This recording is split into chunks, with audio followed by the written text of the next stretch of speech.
The division of Korea, how one nation became two. For centuries, Korea existed as one unified nation, with a shared language, culture, and history, but in the mid-20th century, global politics and war would tear the peninsula apart, creating two very different countries, North Korea and South Korea. This is the story of how Korea was divided, and why it remains divided today. The end of Japanese rule from 1910 to 1945. Korea was under brutal Japanese colonial rule. Koreans were forced to abandon their language, culture, and even their names.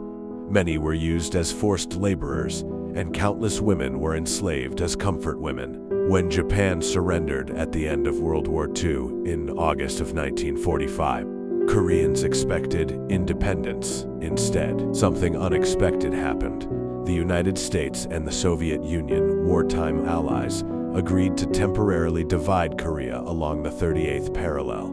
The Soviets would occupy the north, the Americans would occupy the south. What was meant to be temporary soon became permanent. Two ideologies, two Koreas as Cold War tensions grew. The division hardened in the north. The Soviet Union supported a communist government led by Kim Il-sung in the south. The United States backed an anti-communist government led by Syngman Rhee by 1948. Two separate states were officially created: the Democratic People's Republic of Korea, North Korea, the Republic of Korea, South Korea. Each claimed to be the only legitimate government of all Korea. The stage was set for war.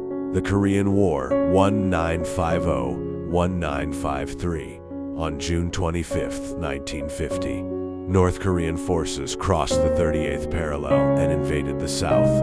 The goal was reunification by force. South Korea, supported by the United States and United Nations forces, fought back. China entered the war to support North Korea.